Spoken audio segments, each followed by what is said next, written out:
el más tontito de todos, porque, ¿y por qué me dice eso? Hipócrates es mi ídolo, dirán. También era el mío. Pero hay que ver, Hipócrates era un hijo de un mercader muy rico de Roma y tenía interés en aprender esto de la ciencia médica, porque, no sé, algunos nacen con ese interés, ¿no? Y entonces él viaja, el Hipócrates, antes de hacer sus teorías revolucionarias, viaja a India, a Egipto, a Oriente Medio. Y los únicos conceptos que trae, el único concepto que trae de todo este avance tecnológico en medicina que tenían, porque ya hacían cirugías plásticas, hacían legrados, suturaban, miren, suturaban con tejidos, usaban anestesia. Y él el único concepto que nos trae es que la enfermedad es origen biológico y no es de origen divino. No era una de las lumbreras más iluminadas, Hipócrates. Podía haber aprendido mucho más de esas personas. Y por eso, si hubiera sido más inteligente Hipócrates, tal vez un poquito más hubiéramos avanzado. Pero eso es la historia de cómo empezó los orígenes de la medicina. Los primeros intentos de bioseguridad fueron en 1546.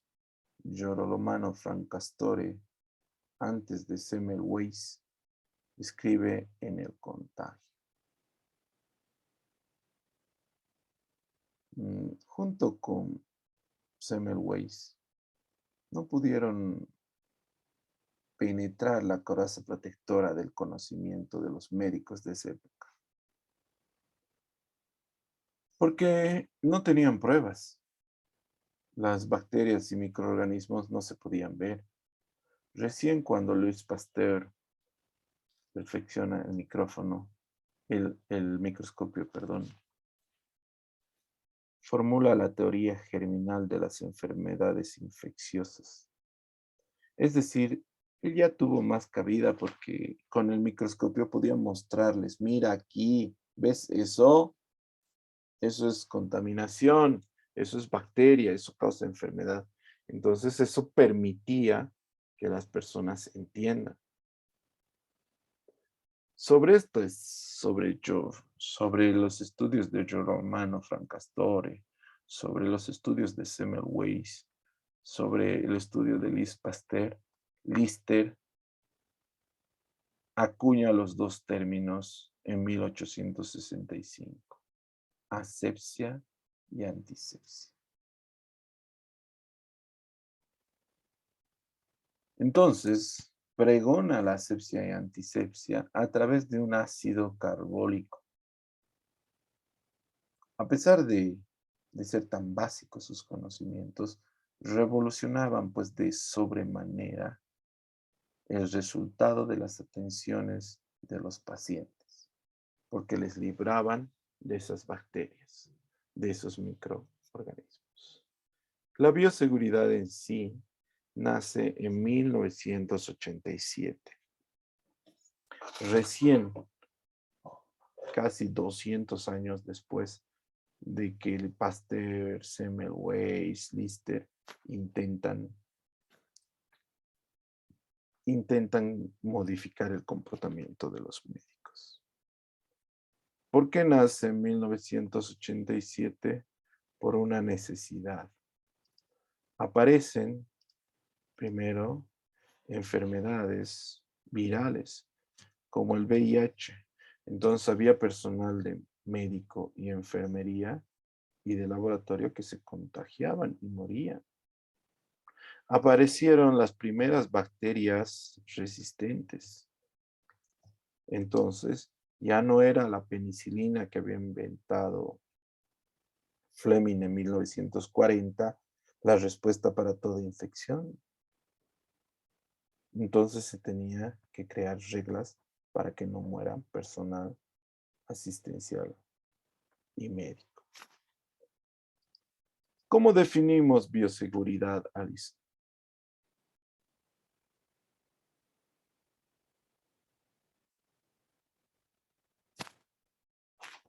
Bioseguridad como protección, o sea, protección de los, protección para los doctores, para los pacientes, para evitar una infección o una reinfección justamente por eso, ¿no? A través de microorganismos y eso.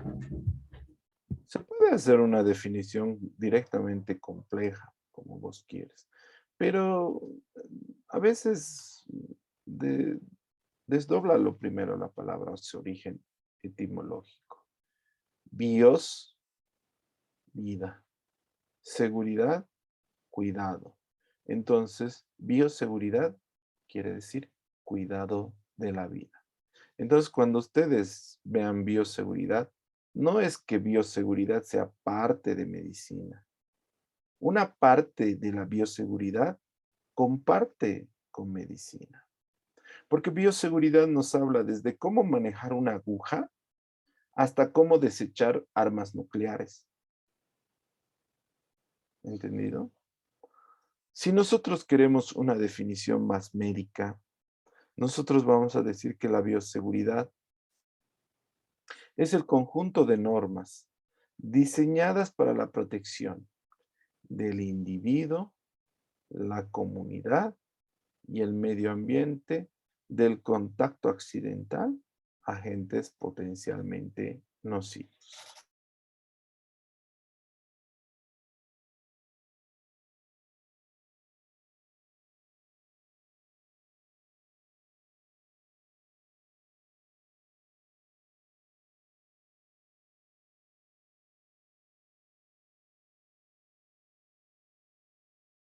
También puede ser definida la bioseguridad como un conjunto de normas, una doctrina, un comportamiento que permite lograr actitudes y conductas que disminuyan el riesgo de adquirir infecciones accidentales. ¿Verdad? Entonces, escojan uno de los términos. ¿Cuál de ellos les parece más adecuado para ese momento? El origen etimológico, el ser un conjunto de normas o incluso solamente un comportamiento. Entonces, para cada momento, una misma palabra puede significar diferentes cosas. Si quieres un macro, dices bioseguridad es cuidado de la vida y punto, se acabó. Si estás hablando de medicina, del comportamiento en un laboratorio, dices que es un comportamiento encaminado a evitar riesgos de infecciones.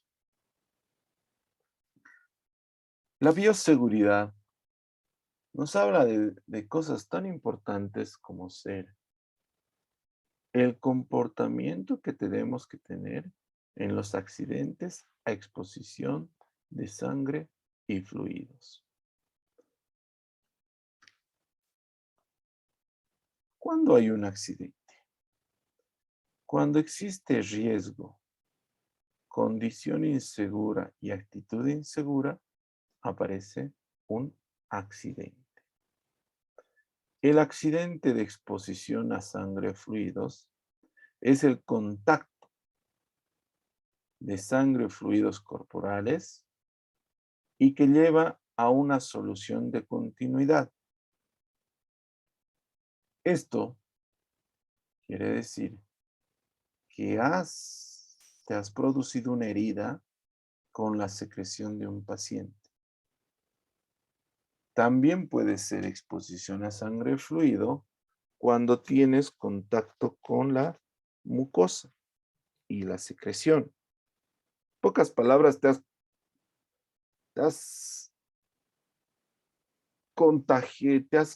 has puesto en contacto con las secreciones o fluidos de un paciente en tu piel. Puede presentarse de 4 formas. Puede ser un contacto dudoso, una exposición dudosa, cuando la secreción o sangre está sobre piel intacta. Entonces, estabas agarrándole al paciente y te ha saltado sangre sobre tu antebrazo y y no hay ningún corte. Entonces, es uno que la exposición a sangre o fluidos es de naturaleza dudosa. Probable, la herida que existe en la superficie de tus manos es una herida no sangrante. ¿No ve cuando te cortas con papel? ¿Ves la herida, pero no está sangrando, no? Eso es probable. Comparable esa herida a la exposición de una mucosa. O te ha saltado la sangre al ojo. Entonces, la naturaleza de la exposición es dudosa. Definida es cuando atraviesa todas las capas de la piel. Cuando ya hay sangrado, te has pinchado, te has cortado. Y masiva, bueno, ya no corresponde al servicio médico, pero es cuando te transfunden accidentalmente sangre, más de 1 ml. Eso es normalmente en lo que se llama transfusiones cuando hacen urgente.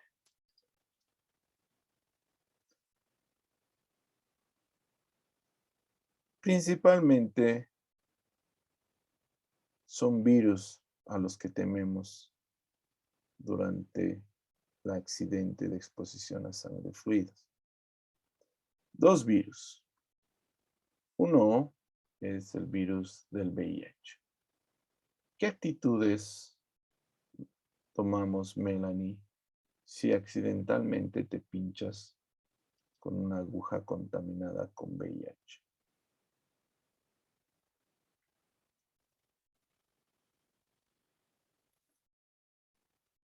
Lo primero que se hace es lavar el sitio de la punción con abundante agua y jabón o con solución salina. Y Ya. después también he leído que algunos recomiendan hacer profilaxis con algunas inyecciones, pero no sé si todos hacen eso igual.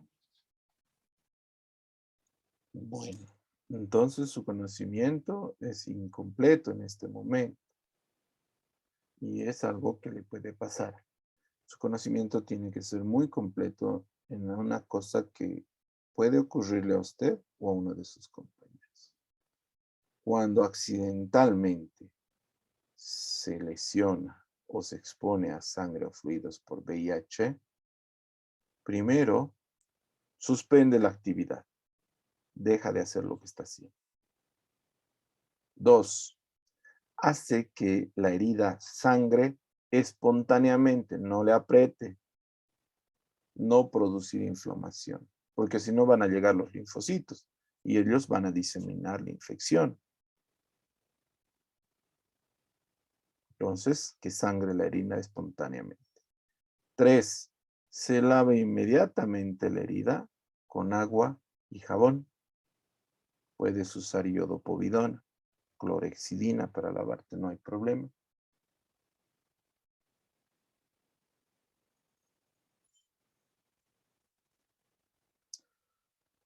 La terminas de curar y inmediatamente denuncias el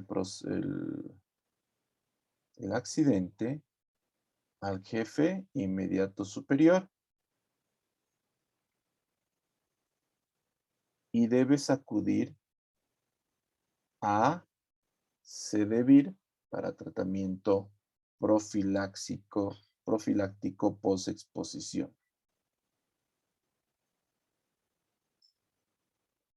El tratamiento profiláctico post-exposición es 30 tabletas, una cada día, y deben ser tomadas a la misma hora. La tableta que se toma, su nombre comercial es Abonza, pero no es que esté a la venta en cualquier lado. A ver, un rato me está dejando ver esta cosa. Esta tableta de Abonza no está disponible en cualquier farmacia. Esta tableta es un cóctel. Es tenofovir, lamivudina y efavirenz. 300, 300 y 400 miligramos. Esta tableta solamente existe en Sedevir. ¿Cuánto tiempo tienes para tomar la tableta?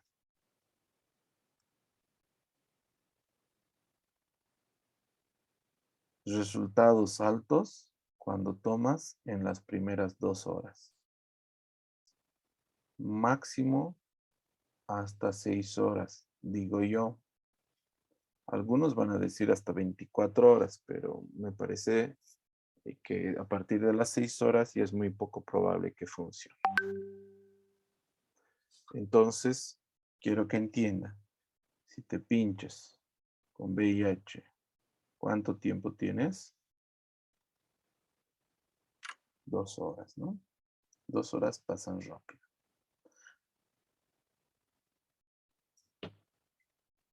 Bueno, vamos a seguir hablando de eso en persona. La bioseguridad tiene 3 pilares fundamentales. Es decir, se apoya sobre universalidad, barreras de protección y medios de eliminación. La universalidad, ¿qué quiere decir? Que la bioseguridad debe ser aplicada a todas las personas sin diferencia de género, credo o estado social. Segundo, la universalidad quiere decir que cualquier persona puede tener un microorganismo que te puede contagiar o contaminar. Y finalmente, la universalidad quiere decir que las normas que les enseñamos aquí son aplicadas en todo el mundo. Brasil, Perú, Bolivia, China, Japón. Ese es el primer pilar, universalidad. El segundo pilar en que se apoya bioseguridad son barreras de protección. Las barreras de protección son químicas, físicas, químicas y biológicas. Las físicas son el guardapolvo, el barbijo, el mandil, el pijama, la gorra, la bota, es decir, una barrera que evita que me enferme. Las químicas son lavado de manos, con antiséptico, uso de antisépticos, esos son barreras químicas. Y las biológicas son las vacunas. Entonces, las vacunas permiten protegernos y permiten mejorar la bioseguridad. ¿Qué vacunas necesita el médico para ejercer medicina? BCG, tétanos, hepatitis, influenza y COVID, obviamente, ¿no?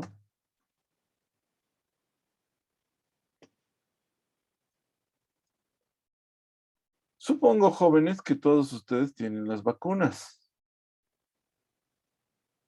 Todas esas. Mentirosos.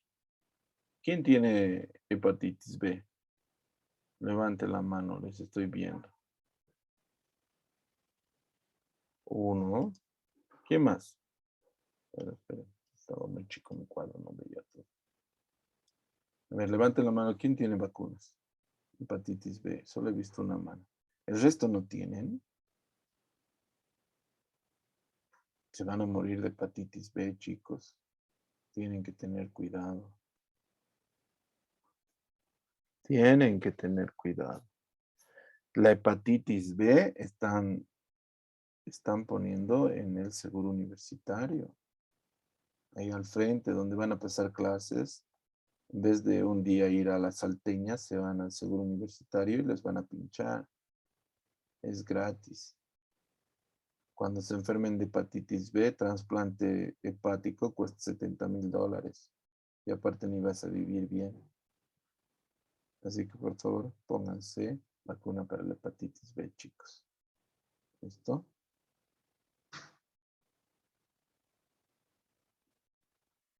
Ok. Debería haber una norma para protección de los estudiantes que para entrar a tercero o cuarto deberían tener su carnetcito de vacuna de hepatitis B. Es endémico en Bolivia la hepatitis B. Si ustedes van al Viedma, lo más probable que los del campo, esos campesinitos, el 60%, el 70% debe tener hepatitis B. Así que vayan a vacunarse, chicos. Hay algunas cosas importantes de barreras físicas. Que, por ejemplo, las batas son blancas. ¿Por qué son blancas nuestras batas? Pero no son azules, rojas, negras. ¿Por limpieza? No. Las batas son blancas porque atraen rayos ultravioleta. Es el color que mejor rayos ultravioletas atrae. Y entonces estos rayos destruyen el DNA de las bacterias. Entonces funciona como, si vale el término, como un antiséptico. Si tengo 10 bacterias, solo al caminar, el sol eliminará a unas 8. ¿Entienden? Es por eso que somos blancos. Hay algunas características de las barreras físicas que vamos a ir hablando, como por ejemplo, agarran y preguntan, ¿qué color tiene que ser el pijama? Yo digo, pucha, no sabe medicina, ¿cómo no vas a saber qué color comprarse pijama? Averigüen qué color tiene que ser el pijama. Hay una razón médica. Lo lindo de la medicina es que siempre existe una respuesta pensada para todo lo que se pregunta. Finalmente, el último pilar es las medidas de eliminación de desechos. ¿Cómo botamos los desechos? Bueno, normalmente nosotros tenemos 2 basureros, 1, 2, y una caja de plástico, 3. En algunos lados, como en laboratorio, en farmacia, hay para residuos especiales. El negro es para residuos comunes, para papeles. No para envoltorios de comida, no se come en el hospital, coman en su casa. Entonces, los envoltorios, papeles. El rojo es para desechos infecciosos.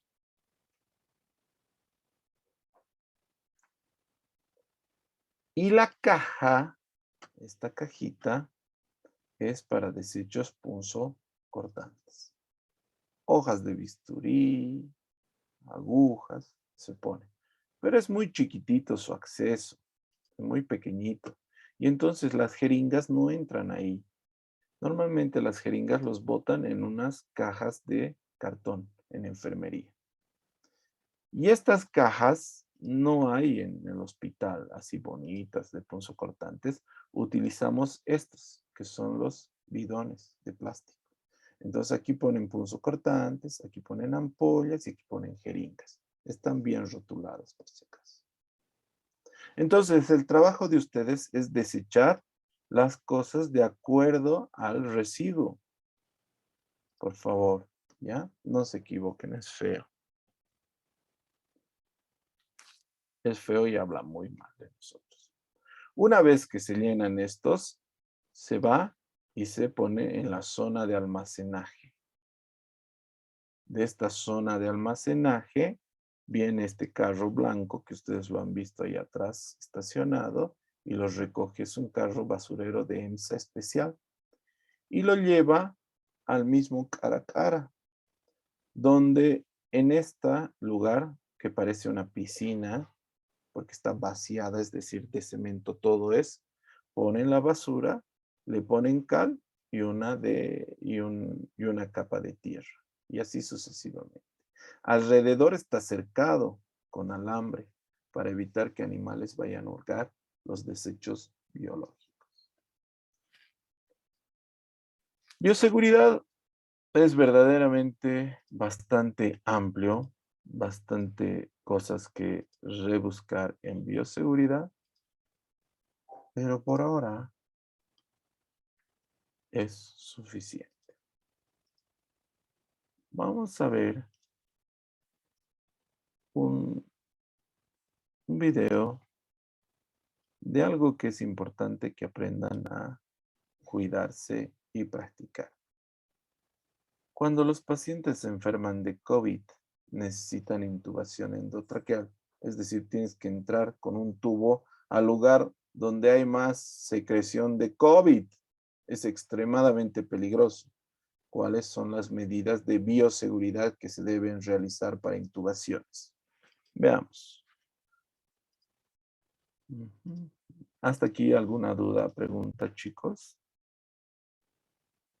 Fácil, ¿no? He escogido un tema a propósito teórico para empezar. Veamos. La Clínica Universidad de La Sabana, el Servicio de ¿Se Urgencias, el escucha? Servicio de Internación y UCIs y el Departamento Quirúrgico entregan Sí, esta ayuda educativa que estandariza la técnica de secuencia de inducción rápida con preoxigenación a través de la caja acrílica modificada para el abordaje de la vía aérea con un laringoscopio convencional.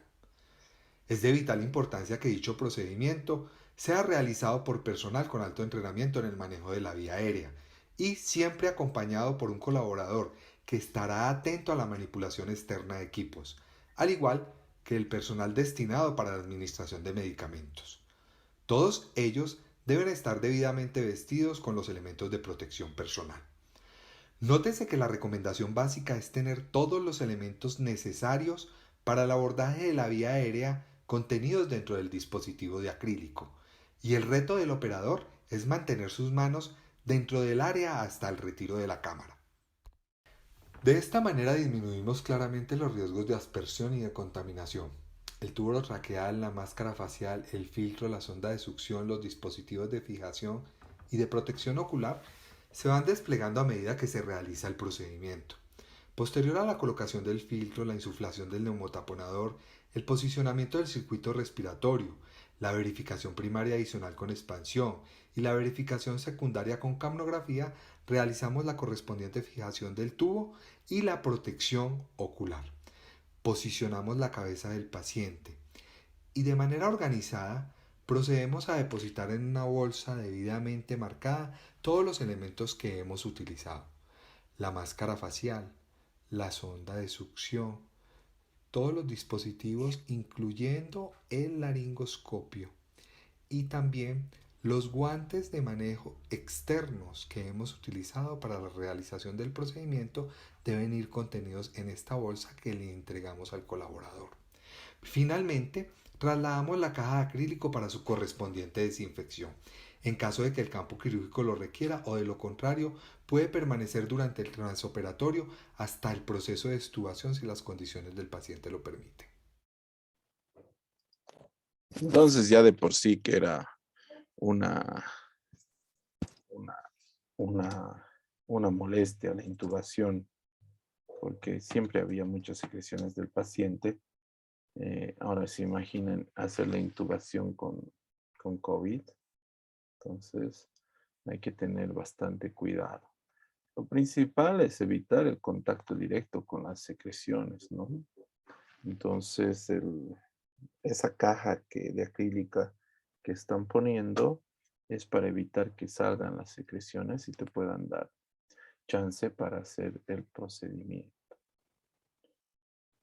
de todas maneras, no se olviden que los barbijos son KN95, entonces tienes 95% de posibilidades de protegerte.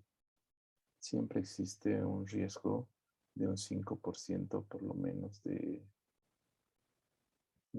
que te contamines de algo grave.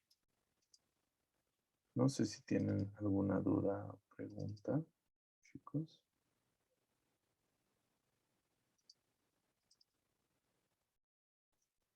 Bueno, la pregunta siguiente es, ¿el manejo de desechos médicos siempre es así? Bueno, no. Actualmente existen otros tipos de manejos de médicos de los desechos. Aquí veamos aquí.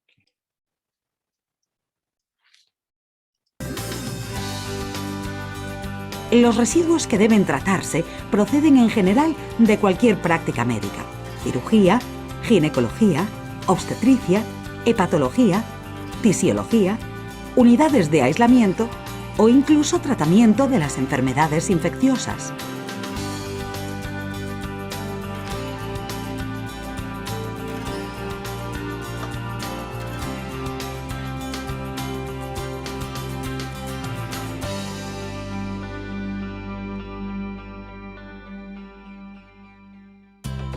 Las dimensiones máximas aproximadas del Ecosteril 250 son 11 metros de longitud, 3,5 metros de ancho y 5 metros de alto. El contenedor de 750 litros está colocado en el contenedor de carga. El conjunto de las operaciones se efectuarán automáticamente desde la activación del proceso por el operador. El Ecosteril mide y registra el peso del contenedor y a continuación lo alza para verter su contenido en la tolva de alimentación. Un cilindro neumático abre la tolva en cuanto el contenedor alcance su altura. Una vez los residuos han sido vertidos, la tapa se cierra y la trituradora se pone en marcha. Se coloca una rejilla por debajo de la trituradora para obtener un triturado con un tamaño máximo de 20 milímetros. Esta trituradora patentada tiene una potencia de 37 kilovatios y posee 4 ejes con un sistema antibloqueo. En cuanto un residuo bloquea la trituradora, los motores se paran y arrancan en sentido contrario para evitar dañar los dientes de los rotores. A continuación, recuperan su modo de funcionamiento normal. Un empujador hidráulico patentado se pone en marcha automáticamente si los dientes de la trituradora no agarran de manera espontánea todos los residuos. Este empujador solo funciona si el controlador lógico programable lo solicita. La reducción de volumen supera el 80%, por lo que resulta imposible identificar los residuos. El triturado pasa a continuación a la tolva tampón, es decir, la tolva bajo la trituradora, antes de pasar por el tornillo transportador que trasladará los residuos triturados a la segunda fase del tratamiento. Esta tolva bajo la trituradora cuenta asimismo con indicadores de niveles. El tornillo transportador es un tornillo de tipo espiral que lleva los residuos al túnel de microondas, donde se calientan a una temperatura de 100 grados centígrados aproximadamente. Los residuos tardan unos 3 minutos en pasar por estos hornos. Los hornos de microondas tienen una potencia de 12 kilovatios.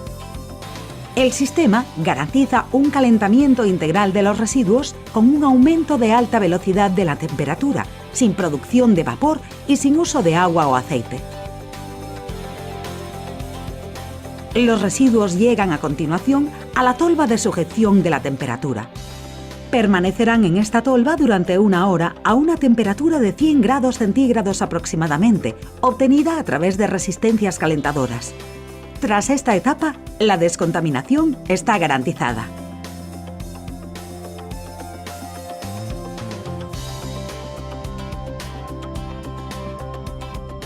Los residuos triturados y descontaminados salen de la máquina mediante un sistema de extracción de tipo espiral a un contenedor de salida.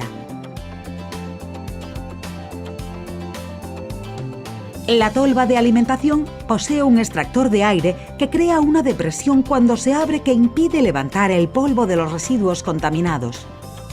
El flujo de aire se envía a una caja de tratamiento que garantiza su desinfección de manera química y su desodorización a través de un lecho de coque de lignito. El flujo de aire solo se vierte al exterior una vez realizado este tratamiento. Un programa automático con pantalla táctil asegura el funcionamiento automático de la instalación, que también cuenta con modo manual. Este dispositivo ofrece también un control en tiempo real, así como la regulación y memorización de los parámetros de funcionamiento. Los hospitales grandes o medios producen en general un considerable tonelaje de residuos con riesgo de infección. El Ecosteril 125 permite ahora tratar estos residuos en el recinto hospitalario. El tratamiento in situ elimina los riesgos asociados al transporte y manipulación.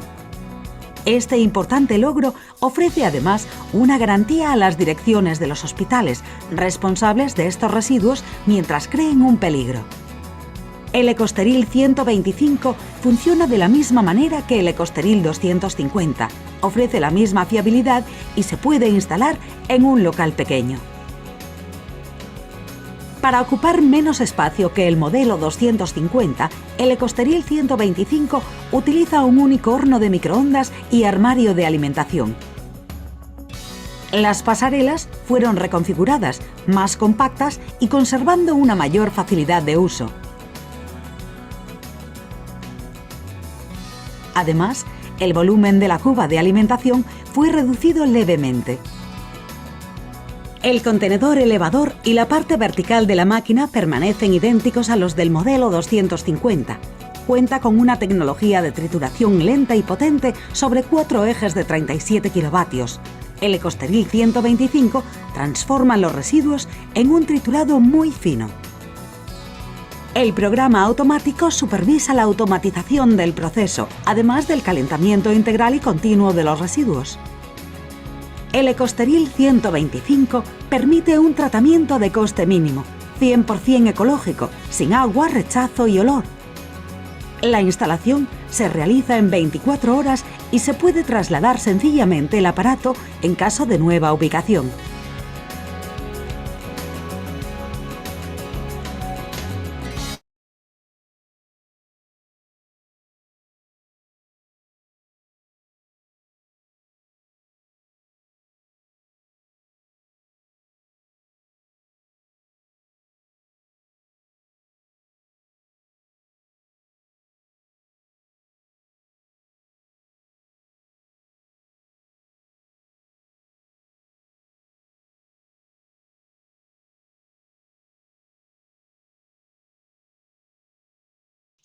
Doctor, está silenciado.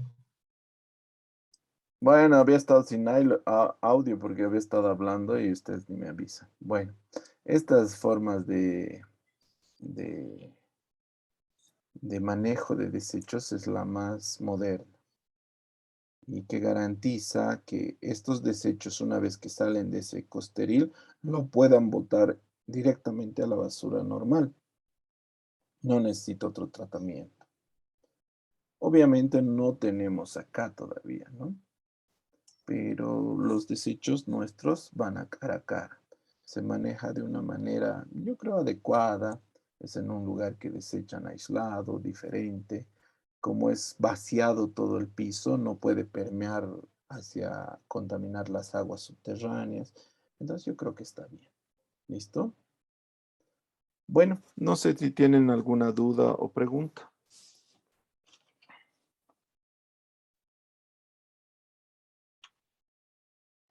Doctor, los desechos cortopunzantes se realiza igual que los residuos especiales o cómo procede.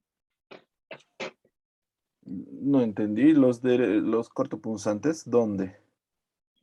Sí, Ya. cuando se acumulan los residuos en los botes de plástico, Ah, posterior a ello, ¿qué procede? se los pone en cara, se lo llevan también ahí y ahí lo entierran. En el ecoesteril se pondría directo a la máquina y la máquina lo trituraría. ¿Ya? Esa era la pregunta.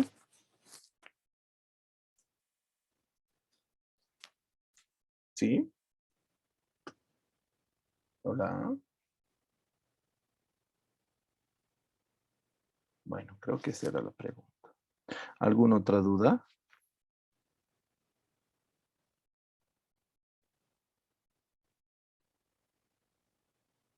Bueno, han despertado temprano después de 2 años, chicos. Se nota. En algunos se nota. Pero bueno, está bien.